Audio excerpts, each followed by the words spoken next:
Capítulo 5. A mudança pode acontecer num instante. Eis que vos digo um mistério: nem todos dormiremos, mas transformados seremos todos, num momento, num abrir e fechar de olhos. Primeira carta aos Coríntios 15:51. Desde que posso me lembrar, sempre sonhei em ter a capacidade de ajudar as pessoas a mudarem virtualmente qualquer coisa em suas vidas. Por instinto, ainda bem jovem, compreendi que para ser capaz de ajudar os outros a mudarem, tinha de ser capaz também de mudar. Mesmo no início do segundo grau comecei a procurar o conhecimento, através de livros e gravações, que achava que poderia me ensinar os elementos fundamentais de como mudar o comportamento e emoção humanos. Claro que eu queria melhorar certos aspectos da minha vida, sentir-me motivado, dar sequência às coisas e agir, aprender a desfrutar a vida, e aprender a me relacionar com as pessoas. Não sei direito o motivo, mas de alguma forma vinculava prazer a aprender e partilhar coisas que pudessem fazer uma diferença na qualidade das vidas das pessoas, e levá-las a me apreciar, talvez mesmo a me amar. Em decorrência, na escola secundária, eu já era conhecido como o homem da solução. Se alguém tinha um problema, eu era a pessoa a quem devia procurar, e mergulhava dessa identidade. Quanto mais aprendia, mais me tornava viciado em aprender. Compreender como influenciar a emoção e o comportamento humanos tornou-se uma obsessão para mim. Fiz um curso de leitura dinâmica, e desenvolvi um apetite voraz por livros. Li quase 700 livros em uns poucos anos, quase todos nas áreas de desenvolvimento humano, psicologia, influência, e desenvolvimento fisiológico. Queria saber qualquer coisa e tudo sobre como podemos aumentar a qualidade de nossas vidas, e tentei aplicar a mim mesmo, além de partilhar com outras pessoas. Mas não parei de ler. Tornei-me um fanático por fitas motivacionais, e, ainda na escola secundária, economizava meu dinheiro para participar de diferentes tipos de seminários de desenvolvimento pessoal. Como se pode imaginar, não demorei a sentir que ouvia apenas as mesmas mensagens, reformuladas muitas vezes. Parecia não haver nenhuma novidade, e comecei a ficar cansado. Pouco depois de completar 21 anos, no entanto, tomei conhecimento de uma série de tecnologias, que podiam promover mudanças nas vidas das pessoas com a rapidez de um raio. Tecnologias simples, como a Gestalt, e instrumentos de influência, como a hipnose ericksoniana e a programação neurolinguística. Quando percebi que esses instrumentos podiam de fato ajudar as pessoas a criarem, em minutos, mudanças que antes levavam meses, anos, ou até décadas, tornei-me um evangelista de sua difusão. Decidi empenhar todos os meus recursos para dominar essas tecnologias. E não parei por aí. Assim que aprendi alguma coisa, tratava imediatamente de aplicá-la. Nunca esquecerei, minha primeira semana de treinamento era programação neurolinguística. Aprendemos coisas como eliminar uma fobia da vida inteira em 1 hora, o que podia demorar, através das muitas formas de terapia tradicional, 5 anos ou mais. No 5º dia, virei-me para os psicólogos e psiquiatras na turma, e disse: "Ei, pessoal, vamos procurar algumas pessoas com fobias e curá-las." Todos me fitaram como se eu tivesse enlouquecido. Deixaram claro para mim que não me consideravam uma pessoa instruída, que tínhamos de esperar pela conclusão do programa de 6 meses, passar pelo teste de aptidão, e só depois, teríamos condições de usar o material. Eu não estava disposto a esperar. Iniciei minha carreira, aparecendo em programas de rádio e televisão por todo o Canadá, e depois nos Estados Unidos também. Falava às pessoas sobre essas tecnologias para criar mudanças, e garantia que se quiséssemos mudar nossas vidas, quer se tratasse de um hábito enfraquecedor, ou de uma fobia que nos controlava há anos, esse comportamento ou padrão emocional podia ser mudado numa questão de minutos, mesmo para quem vinha tentando a transformação há anos. Era um conceito radical? Pode apostar que sim, mas eu argumentava com veemência que todas as mudanças são criadas num momento. Acontece apenas que a maioria das pessoas espera até ter certeza de que as coisas vão acontecer, antes de decidir efetuar uma mudança.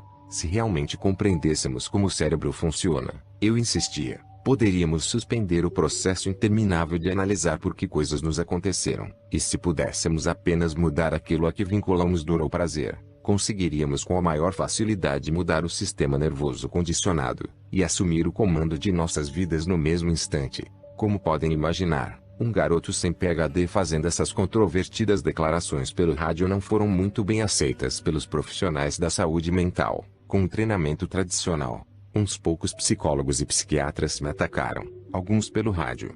Assim, Aprendi a basear minha carreira de mudar as pessoas em dois princípios: tecnologia e desafio. Sabia que contava com uma tecnologia superior, uma maneira superior de criar mudanças, com base em compreensões cruciais do comportamento humano que a maioria dos psicólogos tradicionais jamais estudara. E acreditava que se lançasse um desafio suficiente a mim mesmo e às pessoas com que trabalhava, poderia encontrar um meio de mudar qualquer coisa. Um psiquiatra em particular me chamou de charlatão e mentiroso, acusou-me de formular falsas alegações. Desafiei-o a suspender seu pessimismo, e me conceder a oportunidade de trabalhar com um de seus pacientes, alguém que ele não conseguira mudar depois de anos de trabalho. Era uma iniciativa ousada, e a princípio ele não atendeu ao meu pedido. Mas depois de utilizar um pouco de alavanca, uma técnica que descreverei no próximo capítulo, acabei conseguindo que o psiquiatra permitisse que uma de suas pacientes, por sua livre e espontânea vontade, comparecesse a uma das minhas sessões gratuitas. Ela concordou em me deixar trabalhar com a sua pessoa, na frente de todo mundo. Em 15 minutos, acabei com a fobia de cobras da mulher. E na ocasião, ela já tinha 7 anos de terapia com o psiquiatra que me atacara. Para dizer o mínimo, ele ficou espantado. Mais importante ainda, podem imaginar as referências que isso criou para mim, e o senso de certeza que me proporcionou sobre o que era capaz de realizar. Tornei-me um homem delirante. Percorri todo o país, mostrando às pessoas como as mudanças podiam ocorrer no instante. Descobri que em qualquer parte as pessoas se mostravam céticas no início, mas à medida em que apresentava resultados mensuráveis diante de seus olhos, conseguia não apenas atrair sua atenção e interesse, mas também obter sua disposição em aplicar o que eu dizia, a fim de produzir resultados concretos em suas próprias vidas. Porque a maioria das pessoas acha que a mudança demora tanto tempo. Um motivo, óbvio, é que as pessoas já tentaram várias vezes, através da força de vontade, e fracassaram. A suposição que fazem então é a de que as mudanças importantes devem levar muito tempo, e são sempre difíceis. Na verdade, só é difícil porque a maioria das pessoas não sabe como mudar. Não temos uma estratégia eficaz. A força de vontade por si só não é suficiente. Não se queremos obter uma mudança permanente. O segundo motivo para não mudarmos depressa é o fato de que, em nossa cultura, temos um conjunto de convicções que nos impedem de usar nossas capacidades intrínsecas. Em termos culturais, vinculamos associações negativas à ideia de mudança imediata. Para a maioria, a mudança imediata significa que nunca houve de fato um problema. Se você pode mudar com tanta facilidade, por que não mudou há uma semana, há um mês, há um ano, e parou de se queixar? Por exemplo, quão depressa uma pessoa pode se recuperar da perda de um ente amado, e começar a se sentir diferente? Em termos físicos, as pessoas possuem a capacidade de fazer isso na manhã seguinte, mas não é o que acontece. Por quê? Porque temos em nossa cultura um conjunto de convicções determinando o que devemos lamentar por um certo período. Pense a respeito. Se no dia seguinte a perda de uma pessoa amada não fosse lamentada, isso não causaria muita dor em sua vida. Primeiro, os outros logo achariam que você não se importava com a pessoa que perdeu. E com base no condicionamento cultural, você próprio pode começar a pensar também que não se importava. O conceito de superar a morte com tanta facilidade é doloroso demais. Optamos pela dor da lamentação, em vez de mudar nossas emoções, até ficarmos satisfeitos de que foram cumpridas as regras e padrões culturais sobre o que é apropriado. Mas há culturas em que as pessoas comemoram quando alguém morre. Por quê? Acreditam que Deus sempre sabe o momento certo para deixarmos este mundo, e que a morte é uma evolução. Também acreditam que se você lamentasse a morte de alguém, estaria apenas demonstrando a sua falta de compreensão da vida, e também o seu egoísmo. Como a pessoa foi para um lugar melhor, você sente pena só de si mesmo. Vinculam o prazer à morte, e a dor à lamentação, e por isso lamentar um morto não faz parte de sua cultura. Não estou dizendo que o lamento é ruim ou errado, mas apenas que precisamos compreender que se baseia em nossas convicções de que levamos muito tempo para nos recuperarmos da dor. Fazendo conferências por todos os Estados Unidos, eu encorajava as pessoas a promoverem mudanças em suas vidas, muitas vezes em 30 minutos ou menos. Não restava a menor dúvida de que criava muita controvérsia, e quanto mais sucessos obtinha, mais me tornava confiante e determinado. Para ser franco, eu me mostrava de vez em quando arrogante, e mais do que um pouco presunçoso. Comecei a me dedicar à terapia particular, ajudando as pessoas a mudarem, e logo estava promovendo seminários. Em poucos anos, eu passava 3 em cada 4 semanas viajando, sempre me pressionando ao máximo. dando tudo de mim, empenhado em ampliar minha capacidade de promover um impacto positivo sobre o maior número de pessoas, no prazo mais curto. Os resultados obtidos se tornaram um tanto lendários. Os psicólogos e psiquiatras pararam de me atacar, e se interessaram em aprender minhas técnicas, para usar com seus pacientes. Ao mesmo tempo, minhas atitudes mudaram, passei a ser mais equilibrado. Mas nunca perdi a paixão por querer ajudar tantas pessoas quantas pudesse. Um dia, há cerca de 4 anos e meio, não muito depois da primeira edição de Poder Sem Limites, eu estava dando autógrafos, ao final de um dos meus seminários para executivos, em São Francisco. Refletia sobre as incríveis recompensas que colhera, através dos compromissos que assumira comigo mesmo, quando ainda cursava a escola secundária, os compromissos de crescer, expandir, contribuir, e assim, fazer uma diferença.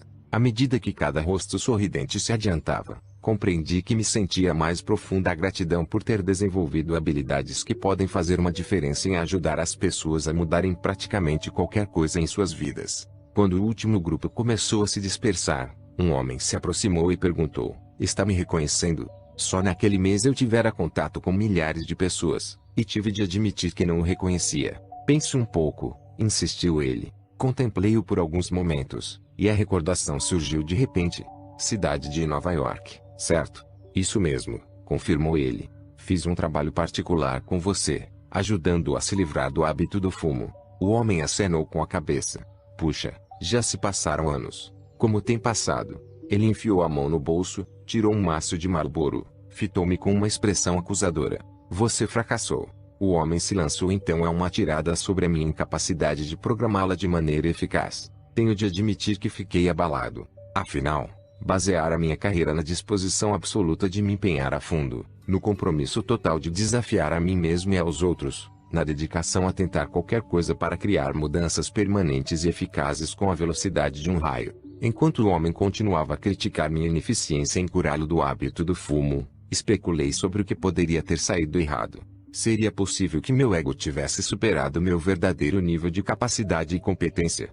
Pouco a pouco, passei a me fazer perguntas melhores. O que podia aprender com aquela situação? O que estava de fato ocorrendo naquele caso? O que aconteceu depois que trabalhamos juntos? Perguntei, esperando ouvir a informação de que ele voltara a fumar cerca de uma semana depois da terapia. O homem parara de fumar por 2 anos e meio, depois que eu trabalhara com ele por menos de 1 hora. Mas um dia dera uma tragada, e agora voltara ao hábito de 4 maços por dia, culpando-me porque a mudança não perdurara. E, de repente, me ocorreu, este homem não está sendo tão irracional assim. Afinal, venho ensinando algo chamado programação neurolinguística. Pense um pouco sobre a palavra programação. Sugere que você pode me procurar, eu programo, e depois não há mais qualquer problema. Você não teria de fazer mais nada. Em decorrência de meu desejo de ajudar as pessoas a um nível mais profundo, eu cometer o mesmo erro que vi em outros líderes no ramo de desenvolvimento pessoal, passar a assumir a responsabilidade pelas mudanças dos outros. Compreendi naquele dia que inadvertidamente atribuir a responsabilidade à pessoa errada, eu, e que aquele homem, ou qualquer outra dos milhares de pessoas com as quais trabalhara, poderia muito bem voltar a seus antigos comportamentos, se deparassem com um desafio bastante difícil, porque me encaravam como responsável por suas mudanças. Se as coisas não dessem certo, podiam convenientemente culpar alguém mais. Não tinham responsabilidade pessoal, e por isso não haveria dor, se não persistissem no novo comportamento. Como resultado dessa nova perspectiva, decidi mudar a metáfora para o que faço. Parei de usar a palavra programação, porque a considero inacurada, embora continue a usar muitas técnicas da PNL. Uma metáfora melhor para a mudança a longo prazo é condicionamento. Isso ficou consolidado quando, poucos dias depois, minha esposa contratou os serviços de um afinador de piano. O homem era um autêntico artesão. Trabalhou em cada corda do piano por horas e horas, esticando cada uma até o nível certo de tensão, para oferecer uma vibração perfeita. Ao final do dia, o piano estava com uma afinação magnífica. Quando lhe perguntei quanto devia, ele respondeu: "Não se preocupe, trarei a conta na próxima visita." "Próxima visita? Como assim?" "Voltarei amanhã, e depois uma vez por semana, durante o próximo mês. Em seguida, virei de 3 em 3 meses, pelo resto do ano." "Porque você mora à beira do mar." "Mas por que tudo isso? Já não fez todos os ajustamentos necessários no piano? Não está ajustado direito?" Está sim, mas acontece que essas cordas são muito fortes. Para mantê-las ao nível certo de tensão, tenho de condicioná-las para que assim permaneçam. Por isso, preciso voltar e tornar a esticá-las, regularmente, até que estejam condicionadas a ficar nesse nível. Pensei, que grande negócio esse cara tem. Mas também aprendi uma grande lição naquele dia. É exatamente isso que temos de fazer, se queremos criar uma mudança a longo prazo. Assim que efetuamos uma mudança, devemos reforçá-la no mesmo instante. Depois, temos de condicionar nosso sistema nervoso para ter êxito, não apenas uma vez, mas sistematicamente. Você não iria a uma aula de aeróbia só uma vez e diria, agora tenho um corpo sensacional, e serei saudável pelo resto da vida. O mesmo acontece com suas emoções e comportamento. Temos de nos condicionar para o sucesso, o amor, a superação de nossos medos. E através desse condicionamento, podemos desenvolver padrões que automaticamente nos levam ao sucesso sistemático e vitalício. Precisamos lembrar que a dor e o prazer moldam todos os nossos comportamentos, e que a dor e o prazer podem mudar nossos comportamentos. O condicionamento exige a compreensão de como usar a dor e o prazer. O que você vai aprender no capítulo seguinte é a ciência que desenvolvi para criar qualquer mudança que você quiser em sua vida. Chamo-a de ciência do condicionamento neuroassociativo, ou NAC, pelo inglês, Neuroassociative Conditioning. O que é isso? NAC é um processo gradativo que pode condicionar seu sistema nervoso a associar prazer às coisas que você está sempre querendo alcançar, e associar dor às coisas que precisa evitar, a fim de ter um sucesso sistemático na vida, sem um constante esforço e força de vontade. Lembre-se de que são os sentimentos que fomos condicionados a associar no sistema nervoso, nossas neuroassociações, que determinam nossas emoções e comportamento. Quando assumimos o controle das neuroassociações, assumimos o controle de nossa vida. Este capítulo lhe mostrará como condicionar suas neuroassociações, a fim de ter força para agir e produzir os resultados com que sempre sonhou. Visa lhe proporcionar as condições de criar uma mudança sistemática e duradoura. As coisas não mudam. Nós é que mudamos. Frase de Henry David Thoreau. Quais são as duas mudanças que todos querem na vida? Não é verdade que todos queremos mudar. 1. Como nos sentimos em relação às coisas. Ou 2. Nossos comportamentos. Se uma pessoa passou por uma tragédia, sofreu maus tratos quando criança, foi estuprada, perdeu um ente amado, carece de amor próprio, obviamente permanecerá em dor, até que as sensações que vincula a si mesma a esses eventos ou situações sejam mudadas. Da mesma forma, se uma pessoa come demais, bebe, fuma ou toma drogas, possui um conjunto de comportamentos que deve mudar. A única maneira de fazer com que isso aconteça é vincular dor ao antigo comportamento, e prazer a um novo comportamento. Parece muito simples, mas descobri que, para sermos capazes de criar uma verdadeira mudança, uma mudança permanente, precisamos desenvolver um sistema específico para utilizar quaisquer técnicas que aprendamos para criar mudança, e há muitas. A cada dia descubro novas habilidades e novas tecnologias de uma variedade de ciências. Continuo a usar muitas das técnicas de PNL ericksonianas com que iniciei minha carreira, mas sempre volto a usá-las dentro da estrutura das 6 etapas fundamentais que a ciência do NAC representa. Criei o NAC como um meio de usar qualquer tecnologia para a mudança. O que o NAC nos proporciona é uma sintaxe específica, uma ordem e sequência, dos modos de usar qualquer conjunto de técnicas para criar uma mudança a longo prazo. Tenho certeza de que, você se lembra que no primeiro capítulo, eu disse que um dos componentes fundamentais de criar uma mudança a longo prazo é uma modificação das convicções. A primeira convicção que devemos ter, se queremos criar uma mudança rápida, é que podemos mudar agora. Outra vez, a maioria das pessoas em nossa sociedade, inconscientemente vincula muita dor à ideia de ser capaz de mudar depressa. Por um lado, desejamos mudar depressa, mas por outro nossa programação cultural ensina que mudar depressa significa que talvez nunca tivéssemos qualquer problema, talvez apenas simulássemos, ou fôssemos indolentes. Devemos adotar a convicção de que podemos mudar de um momento para outro. Afinal, se você pode criar um problema no instante, deve ser capaz também de criar uma solução. Não sabemos que as pessoas quando finalmente mudam é de um momento para outro. Há um instante em que a mudança ocorre. Por que não fazer com que esse instante seja agora? De um modo geral, é aprontar-se para a mudança que exige bastante tempo. Todos já ouvimos a piada. Pergunta: quantos psiquiatras são necessários para trocar uma lâmpada? Resposta: apenas um. Mas é muito caro, leva tempo, e a lâmpada tem de querer mudar. Bobagem. Nós temos de nos aprontar para a mudança. Temos que nos tornar nossos próprios conselheiros e condutores de nossas vidas. A segunda convicção que devemos ter, se queremos criar uma mudança a longo prazo, é que somos responsáveis por nossa própria mudança, e não qualquer outra pessoa.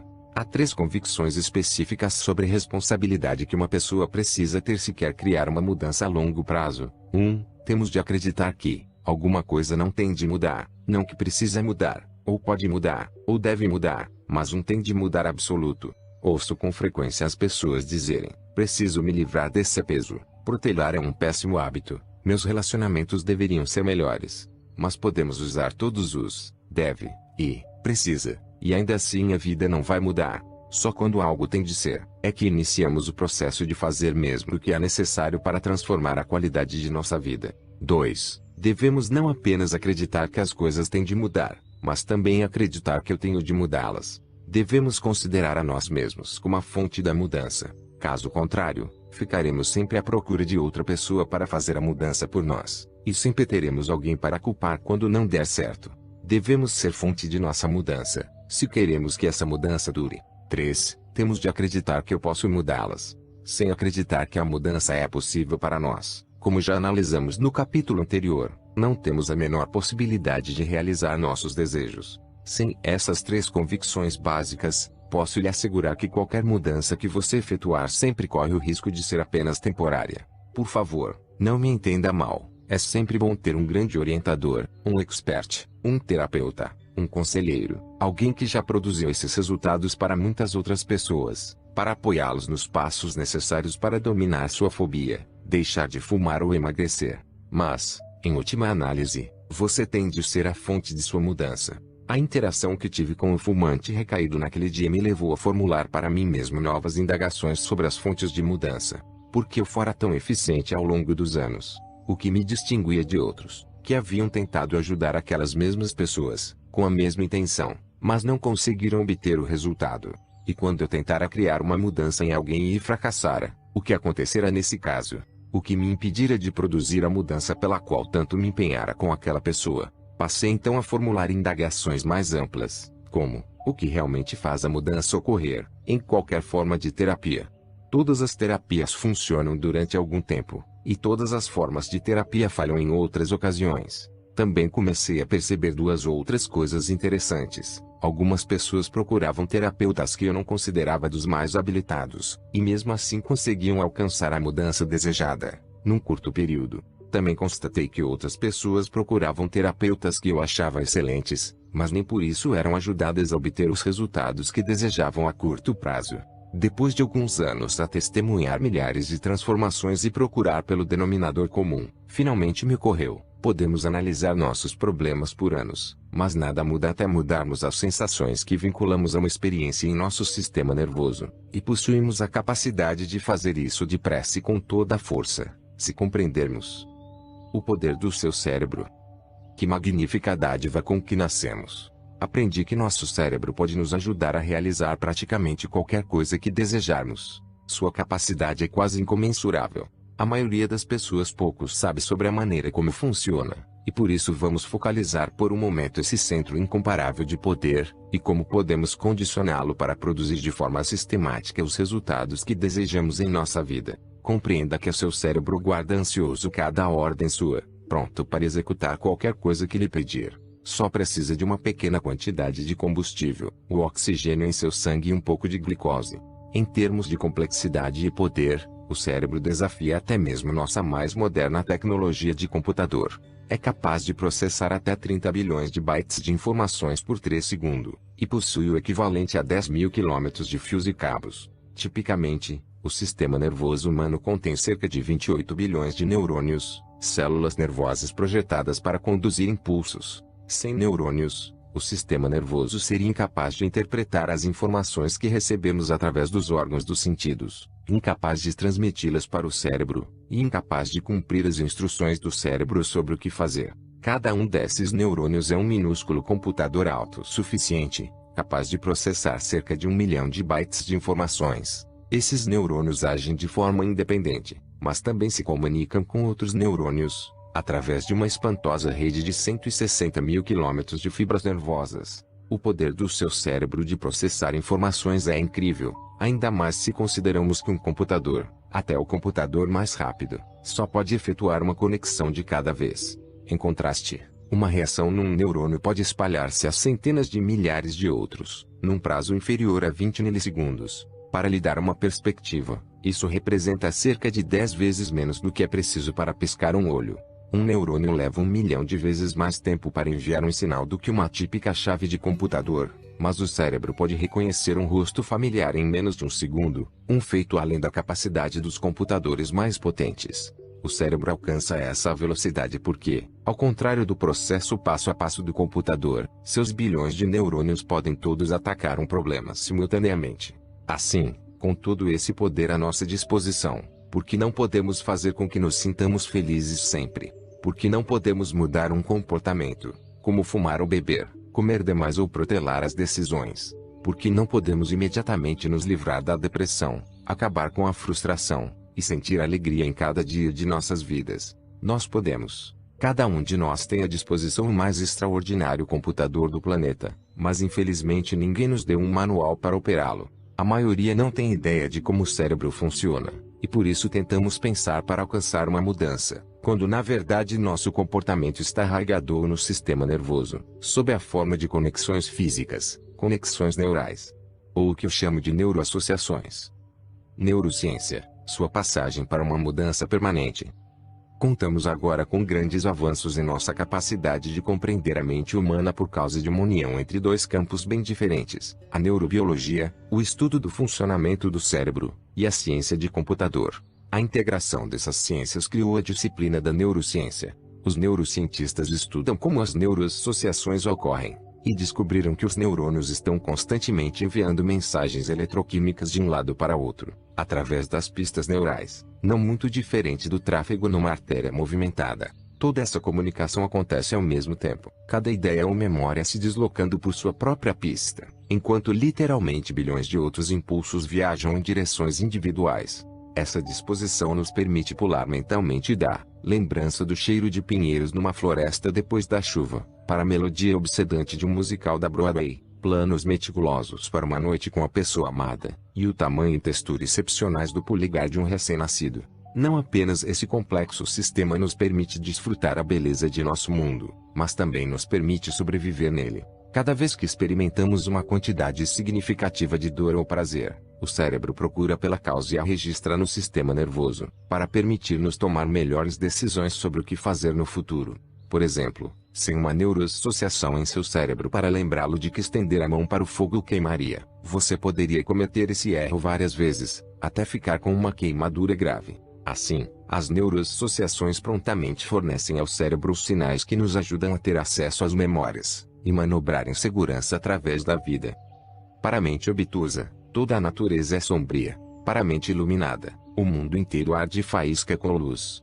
Frase de Ralph Waldo Emerson. Quando fazemos alguma coisa pela primeira vez, criamos uma conexão física, um tênue fio neural, que nos permite um acesso a essa emoção ou comportamento no futuro. Pense da seguinte maneira: cada vez que repetimos o comportamento, a conexão é reforçada. Acrescentamos outro fio à conexão neural. Com repetições suficientes e intensidade emocional, podemos acrescentar muitos fios ao mesmo tempo, aumentando a força têncil desse padrão emocional ou de comportamento, até termos uma linha-tronco para esse comportamento ou sentimento.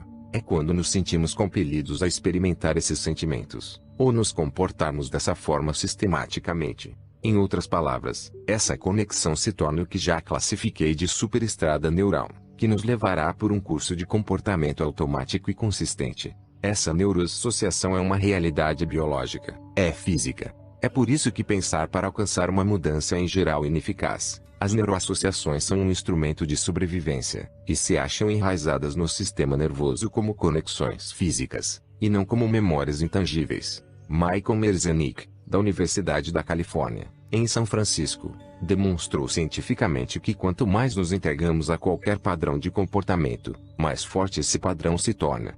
Merzenich mapeou as áreas específicas no cérebro de um macaco que eram ativadas quando um determinado dedo da mão do macaco era tocado. Depois, treinou esse macaco a usar esse dedo de forma predominante, a fim de ganhar comida.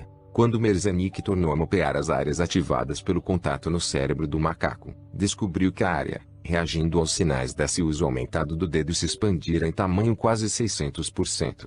Agora, o macaco persistia no comportamento mesmo quando não era mais recompensado, porque a pista neural se consolidara. Uma ilustração disso no comportamento humano pode ser a de uma pessoa que não mais gosta de fumar, mas ainda sente uma compulsão em fazê-lo. Por quê? Essa pessoa se encontra fisicamente ligada a fumar.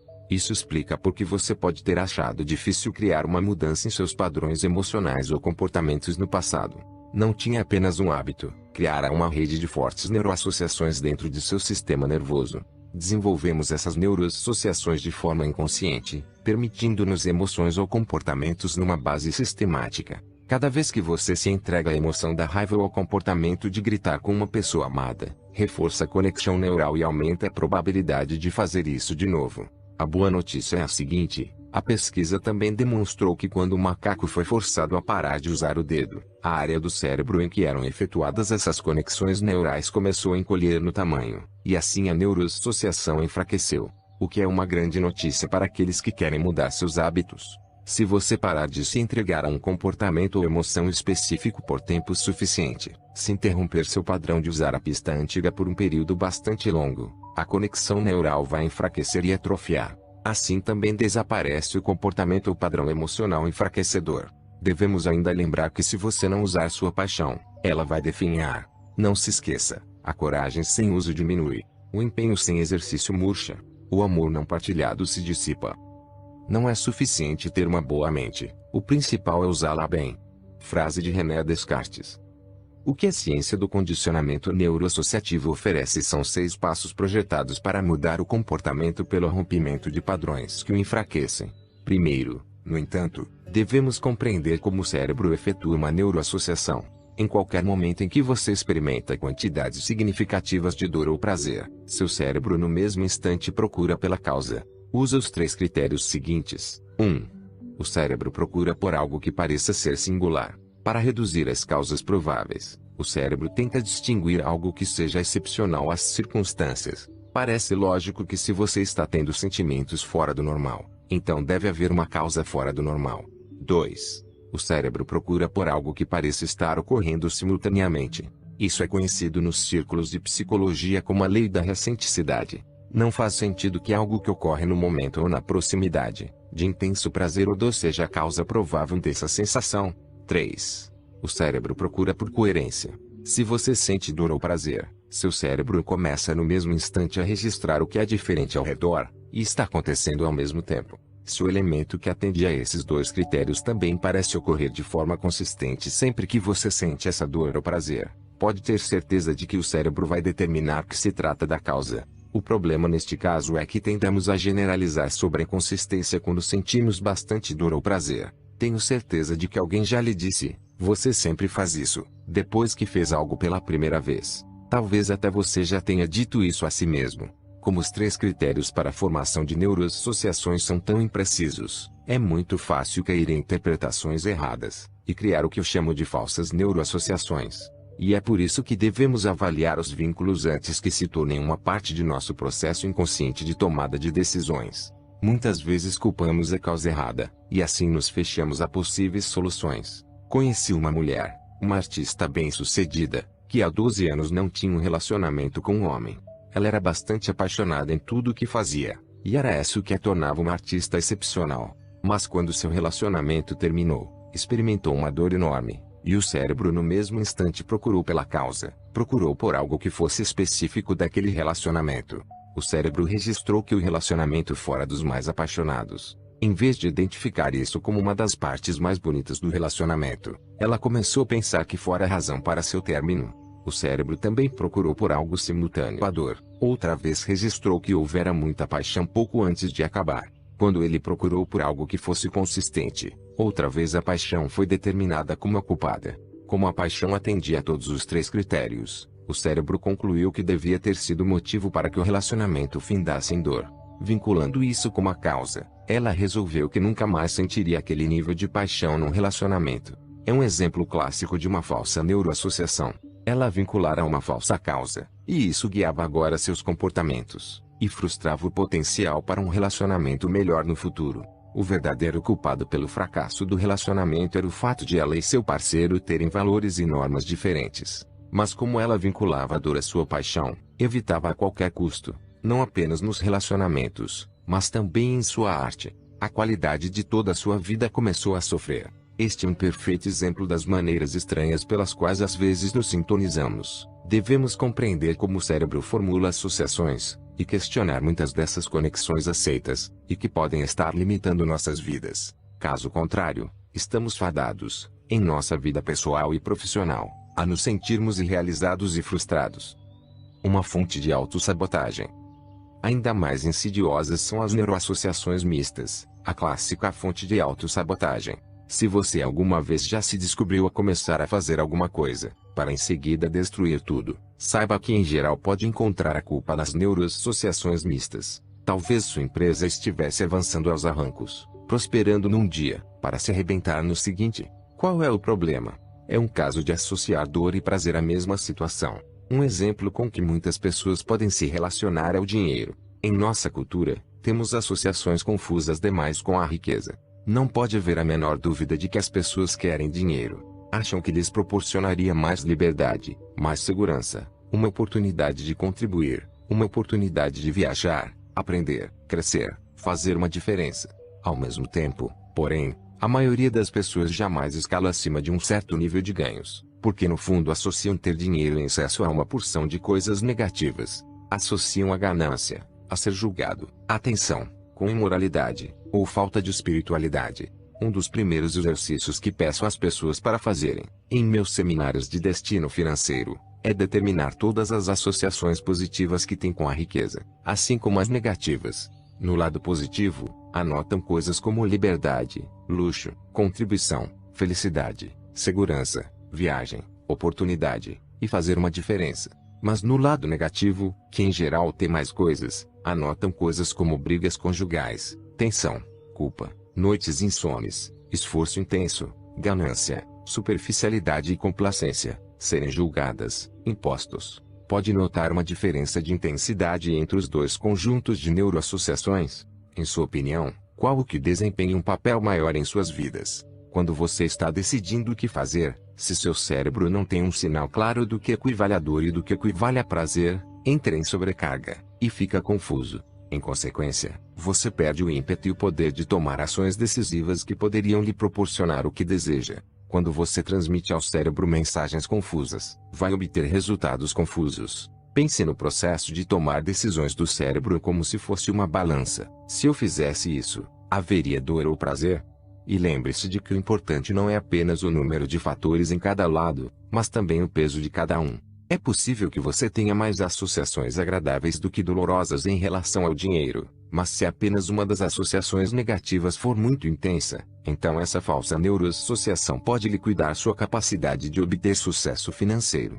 A barreira dor. O que acontece quando você chega a um ponto em que sente que haverá dor, não importa o que faça. Muitas vezes, quando isso ocorre, ficamos imobilizados, não sabemos o que fazer. De um modo geral, optamos pelo que acreditamos ser a alternativa menos dolorosa.